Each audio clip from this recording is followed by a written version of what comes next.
Amen. Amen. Amen, amen. Amen, amen. Alléluia. Alléluia. Eh bien, nous allons juste voir un petit peu cet homme extraordinaire qui est Jésus de Nazareth.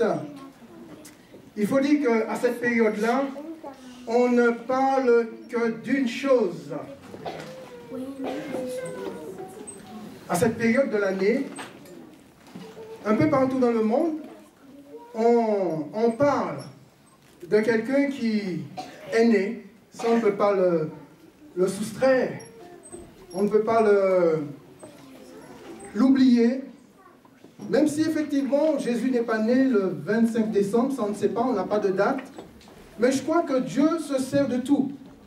Tous les moyens pour annoncer l'évangile, pour que le nom de son Fils reste dans les esprits. Et à cette période de Noël, jamais on entend dans l'année autant de fois qu'est prononcé le nom de Jésus. Alors je voudrais lire avec vous quelques textes qui vont nous présenter justement ce personnage extraordinaire, comme un petit peu l'a présenté les enfants, les ados. Mais je voudrais voir ce que la Bible dit concernant Jésus. Nous lisons dans l'évangile de Jean au chapitre 3, au verset 17 à 21, il est dit, en effet, Dieu a envoyé son Fils dans le monde, non pas pour condamner le monde, mais pour qu'il soit sauvé par lui. Celui qui met sa confiance en lui n'est pas condamné, mais celui qui n'a pas foi en lui est déjà condamné, car il n'a pas mis sa confiance en la personne du Fils unique de Dieu. Et voici en quoi consiste sa condamnation. C'est que la lumière est venue dans le monde, mais les hommes ont préféré les ténèbres parce que leurs actes étaient mauvais. En effet, celui qui fait le mal déteste la lumière et il se garde bien de venir à la lumière de peur que ses mauvaises actions ne soient révélées. Mais celui qui a une conduite conforme à la vérité vient à la lumière pour qu'on voit clairement que tout ce qu'il fait, il l'accomplit dans la communion avec Dieu. Alors, est-ce que vous êtes d'accord avec moi? Je crois que les enfants, les ados sont d'accord avec moi pour dire que Jésus est le seul sauveur du monde. Amen. Jésus est le seul sauveur du monde. Qu'est-ce que vous en pensez, les enfants? Amen. Alléluia. Alléluia. Et pour ça, mes bien-aimés, il y a 6 raisons qui nous permettent de déclarer haut et fort que Jésus-Christ de Nazareth, le Fils du Dieu vivant, Fils unique du Dieu vivant, reste et demeure le seul et unique Sauveur du monde. La première raison, c'est sa conception. Jésus est conçu de quelle manière? Est-ce que Jésus a été conçu comme nous? Est-ce que Jésus a été conçu comme vous et moi?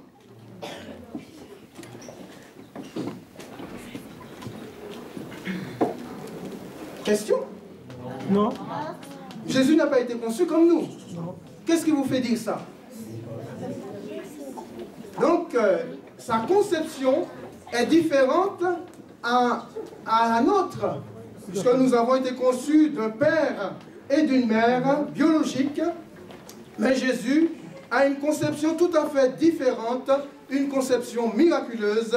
Elle avait déjà été prévue, même bien des siècles avant. Des siècles avant, Dieu avait prévu que Jésus soit conçu de cette manière-là. Si nous lisons dans le livre d'Ésaïe au chapitre 7, au verset 14, il nous a dit, c'est pourquoi le Seigneur lui-même vous donnera un signe. Voici la Vierge deviendra enceinte, elle enfantera un fils et elle lui donnera le nom d'Emmanuel. Vous savez qu'est-ce que ça veut dire, Emmanuel? Ça veut dire quoi? Emmanuel, ça veut dire que Dieu est avec nous. Donc lorsque nous voyons Jésus, nous pouvons dire qu'au travers de Jésus, Dieu est avec nous. Amen.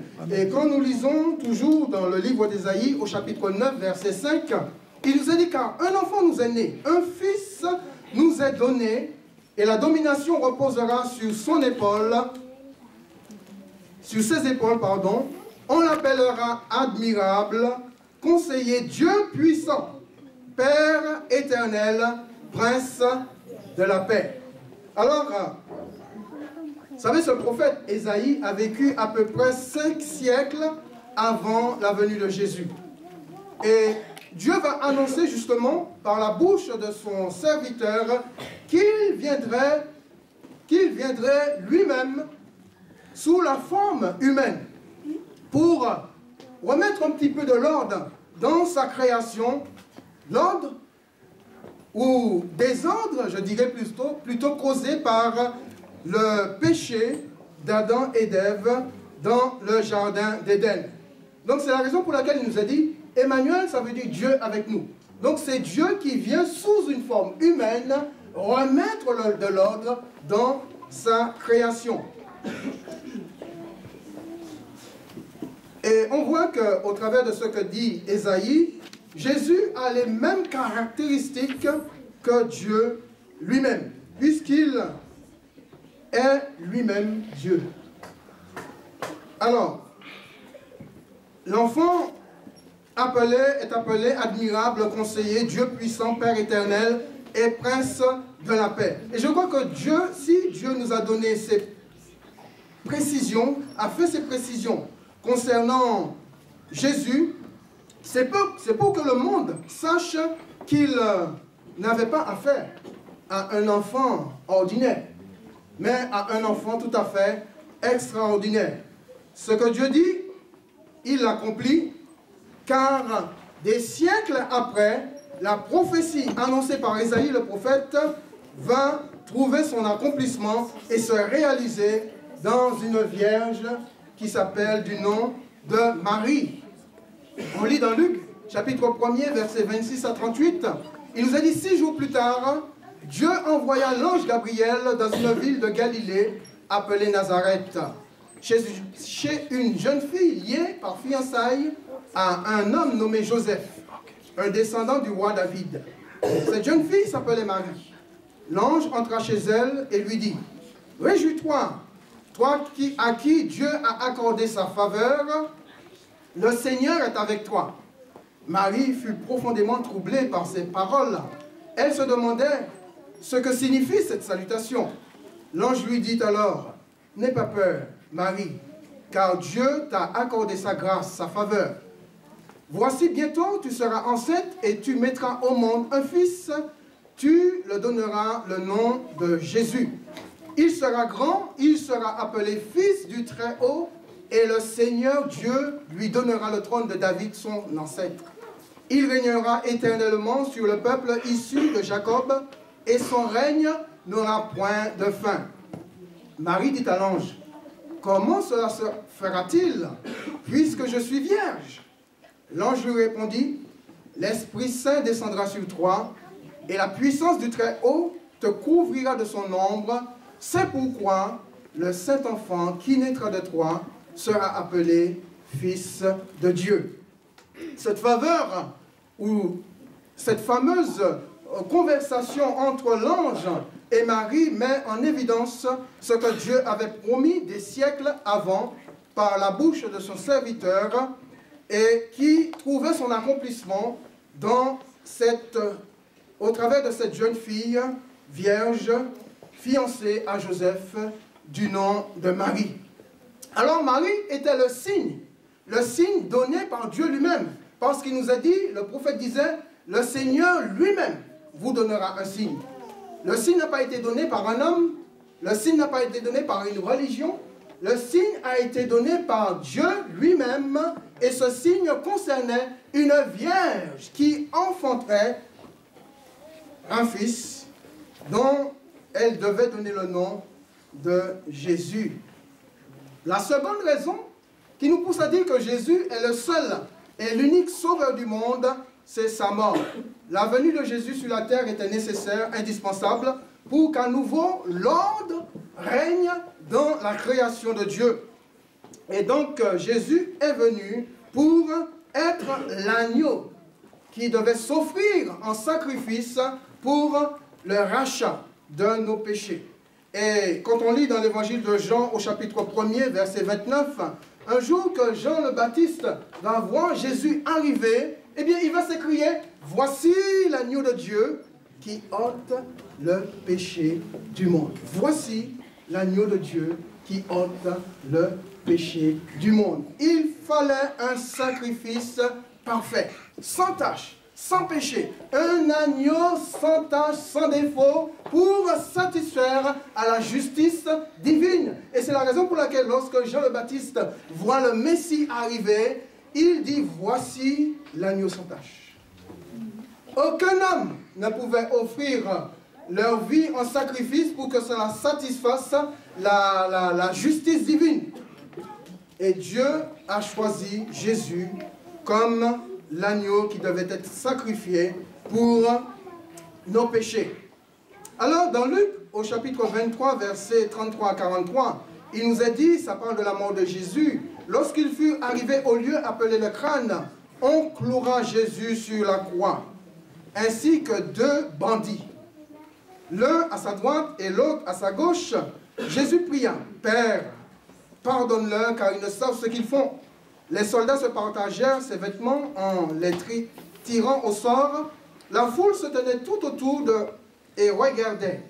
Quant au chef du peuple, il ricanait en disant, lui qui a sauvé les autres, qu'il se sauve lui-même, s'il est le Messie, l'élu de Dieu. Les soldats aussi se moquaient de lui. Ils s'approchaient et lui présentèrent du vinaigre en lui disant, si tu es le roi des Juifs, sauve-toi toi-même. Au-dessus de sa tête, il y avait un écriteau portant ces mots, celui-ci est le roi des Juifs. L'un des deux criminels attachés à la croix, à une croix, l'insultait en disant, n'es-tu pas le Messie? Alors sauve-toi toi-même et nous avec. Mais l'autre lui fit des reproches en disant, tu n'as donc aucun respect de Dieu, toi, et pourtant tu subis la même peine. Pour nous, ce n'est que justice. Nous payons pour ce que nous avons fait, mais celui-là n'a rien fait de mal. Et puis il ajouta, Jésus, souviens-toi de moi quand tu viendras régner. Alors Jésus lui répondit, vraiment, je te l'assure, aujourd'hui même tu seras avec moi dans le paradis. Alors, la crucifixion était la pire condamnation pour les coupables de l'époque. Mais Jésus, lui, le juste, a été traité, jugé et condamné injustement comme ces bandits. Alors que tous se moquaient de lui, l'un des condamnés va se soumettre à la seigneurie de Jésus et le prier de le sauver. Et Jésus lui donne l'assurance de son vivant qu'il sera aujourd'hui avec lui dans le paradis. Le paradis n'est pas une invention humaine. L'enfer n'est pas une invention humaine. Ces lieux existent bien. Parce que Jésus, s'il offre le paradis à cet homme qui le reconnaît et qui l'accepte, c'est qu'à un bandit, à un meurtrier, à quelqu'un qui avait commis des crimes, si Jésus lui offre le paradis, il est capable d'offrir ce même paradis à n'importe qui le désire et qui place sa foi et sa confiance en lui. La troisième raison qui montre que Jésus est le seul sauveur, c'est sa résurrection. Alors, dans l'évangile de Luc, au chapitre 24, versets 1 à 9, il nous a dit, le dimanche matin, le premier jour de la semaine, de très bonne heure, les femmes se rendirent au tombeau, emportant les huiles aromatiques qu'elles avaient préparées. Elles découvrirent que la pierre qui fermait l'entrée du sépulcre avait été roulée à quelque distance de l'ouverture. Elles pénétrèrent à l'intérieur, mais ne trouvant pas le corps du Seigneur Jésus, pendant qu'elles étaient encore à se demander ce que cela signifiait, deux personnages vêtus d'habits étincelants, c'est-à-dire des anges, se tinrent tout à coup devant elles. elles étaient toutes effrayées et baissaient les yeux vers le sol. Alors, ces deux personnages vont leur poser une question et ils vont leur dire, pourquoi cherchez-vous parmi les morts celui qui est vivant? Mais pourquoi cherchez-vous parmi les morts celui qui est vivant? Il n'est point ici, il est ressuscité. Écoutez, rappelez-vous bien ce qu'il vous disait quand il était encore en Galilée. Il faut que le Fils de l'homme soit livré entre les mains des pécheurs, qu'il soit crucifié et qu'il ressuscite le troisième jour. Elles se souvinrent alors des paroles de Jésus. Elles revinrent du tombeau et allèrent tout raconter aux 11, ainsi qu'à tous les autres. On voit que les anges vont annoncer non seulement la venue de Jésus, mais les anges aussi vont annoncer la résurrection de Jésus. Jésus est réellement ressuscité. Jésus n'est pas resté dans le tombeau. La mort ne pouvait en aucune manière retenir celui qui a dit à Marie et à Marthe, « Je suis la résurrection et la vie ». La mort ne pouvait pas retenir Jésus dans le tombeau, puisqu'il est lui-même la résurrection et la vie. Personne ne pouvait prendre la vie de Jésus, puisque Jésus lui-même a dit, « J'ai le pouvoir de la donner, j'ai le pouvoir de donner ma vie, mais j'ai aussi le pouvoir de la reprendre. » Donc Jésus n'a pas hésité une seule fois de donner sa vie, car personne ne pouvait la lui prendre, car il avait aussi le pouvoir non seulement de la donner, mais aussi de la reprendre. Jésus a annoncé, avant même qu'il meure, a annoncé sa mort et aussi sa résurrection. Quand il a parlé de sa mort et de sa résurrection, les disciples n'ont pas cru. Les disciples n'ont pas cru, parce qu'on voit que 3 jours après sa crucifixion, on voit 2 disciples se diriger vers Emmaüs. Au lieu de rester, c'était peut-être quelques instants, il fallait pour qu'ils voient le Messie. Ils étaient découragés et ils ont poursuivi leur chemin. Et Jésus, en chemin, Jésus s'est présenté à eux et leur a reproché leur incrédulité. La 4e raison qui fait que Jésus est le seul sauveur du monde, c'est son ascension. Dans Actes chapitre 1er, versets 3 à 9, il nous a dit, après sa mort, il se présenta à eux vivants et leur donna des preuves nombreuses de sa résurrection. Il leur apparut pendant 40 jours et leur parla du règne de Dieu. Après ces mots, ils le virent s'élever dans les airs et un nuage le cacha à leur vue. Jésus a été crucifié, il a été enseveli, il est ressuscité et il est monté en gloire devant les siens. Il est venu du ciel, descendu du ciel sur la terre pour accomplir son repas. Le Saint-Esprit, lui, ne viendra pas. Et quand Jésus est parti, il nous a donné celui qui devait être avec nous pour nous guider, pour permettre que nous puissions poursuivre notre route dans la joie, dans le respect, dans l'amour. Et le Saint-Esprit vit en nous pour nous aider à cheminer et à entrer dans notre héritage lors du retour du Seigneur. Bien sûr, quand on parle de retour glorieux de Jésus, Jésus reviendra de manière visible, afin que tous le voient. Tous vont le voir. Mais avant que Jésus ne revienne de manière visible, Jésus reviendra de manière invisible. Je m'explique. C'est-à-dire que Jésus reviendra dans les nuées, sur la nuée. Et personne ne le verra. Il reviendra sur la nuée pour enlever son Église. Tous ceux et toutes celles qui sont prêts, qui seront prêts, et qui entendront le son de la trompette, vont être instantanément transformés et vont rejoindre le Seigneur dans les airs, afin que là où il est, nous y soyons aussi. Là, c'est la première venue de Jésus, de manière invisible, où l'Église seule pourra la voir, pourra le voir. Mais Jésus, une fois que l'Église a été enlevée, Jésus va revenir de manière visible et en gloire. Il reviendra avec ses anges, à son armée céleste. Il reviendra aussi avec l'Église pour établir son règne millénaire sur la terre. Et là, nous serons avec lui. Nous allons régner avec le Seigneur. J'espère que vous serez là. Je prie pour que vous soyez là. Moi, j'ai envie d'être là et je ferai le nécessaire pour être là ce jour-là. Et donc, il reviendra avec les anges, avec son armée, avec l'Église, pour régner sur la terre à partir de Jérusalem. Et 1000 ans de paix seront établis sur la terre.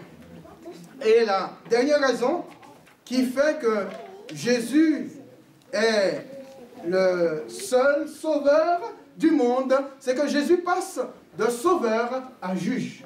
Il sera le juge des vivants et des morts. Jésus va juger, parce que Dieu a remis tout jugement entre les mains de son Fils. Si nous lisons dans 2 Timothée chapitre 4, versets 1 et 2, il nous a dit, c'est pourquoi, devant Dieu et devant Jésus-Christ, qui va juger les vivants et les morts, et dans la perspective de sa venue et de son règne, je te le recommande solennellement, proclame la parole, insiste que l'occasion soit favorable ou non, convainc, réprimande, encourage par ton enseignement avec une patience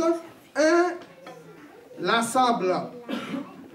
Alors bien sûr, quand on parle de jugement, de juger les vivants et les morts, c'est le jugement dernier qui a été remis entre les mains de notre Seigneur Jésus-Christ par Dieu, le Père lui-même. Donc je l'ai dit, il passe de sauveur à juge. Sa première venue sur la terre n'était pas pour juger le monde, ni juger la terre, il était venu pour sauver. Sauver le monde, sauver cette humanité. Mais sa seconde venue sera pour... Il ne reviendra pas en tant que sauveur, mais il reviendra en tant que juge. Alors, dans la perspective de sa venue certaine et soudaine, vous avez entendu les enfants du GIP, les ados, qui ont choisi cette occasion favorable de cette fête de Noël pour proclamer la parole de Dieu au travers de ce que vous avez vu et entendu. Alors, pour la conclusion, à chacun d'entre nous de faire notre choix. Mon choix est fait. J'ai choisi Jésus. Et pas autre chose. Je n'ai pas choisi une religion, je n'ai pas choisi une philosophie, j'ai choisi Jésus. Parce que je sais que c'est au travers de Jésus que je peux avoir ou que j'ai eu la vie éternelle. Donc Dieu place devant tous les hommes le chemin de la vie éternelle qui passe par son Fils Jésus-Christ et le chemin de la perdition éternelle qui passe par le refus de l'accepter. C'est pour cela qu'on a lu tout au début, il est dit que celui qui met sa confiance en lui n'est pas condamné, mais celui qui n'a pas foi en lui est déjà condamné, car il n'a pas mis sa confiance en la personne du Fils unique de Dieu. Alors, la question qui se pose, ou que je te pose, où as-tu placé ta confiance? Ou, si tu ne le sais pas encore, veux-tu vraiment placer ta confiance en ce seul Sauveur? Prions le Seigneur. Notre Dieu, notre Père, nous te bénissons pour tout ce que nous avons entendu, pour tout ce que nous avons vu concernant Jésus. C'est vrai que le monde va fêter je ne sais pas quoi, Seigneur, mais tu choisis cette occasion pour que l'évangile soit annoncé sur toute la surface de la terre. Alors merci pour tes enfants, pour ton peuple qui ont choisi cette occasion favorable pour partager l'évangile tout autour d'eux. Alors merci pour nous qui sommes ici présents, pour ceux qui te connaissent, Seigneur, pour même ceux qui ne te connaissent pas. Seigneur, nous prions pour que notre Dieu, ta parole puisse trouver le chemin de leur cœur. Et là où ils n'ont pas l'assurance de leur vivant, ils n'ont pas l'assurance de leur salut, tu es capable, Seigneur, de leur donner cette assurance, comme tu nous l'as donné à chacun d'entre nous. Alors nous te les présentons et te demandons, notre Dieu, que par le Saint-Esprit, tu convaincs de péché, de justice et de jugement, et que tu places dans ces cœurs l'assurance de leur salut, comme tu l'as fait pour nous, Père, dans le nom de Jésus. Amen. Amen. Voilà.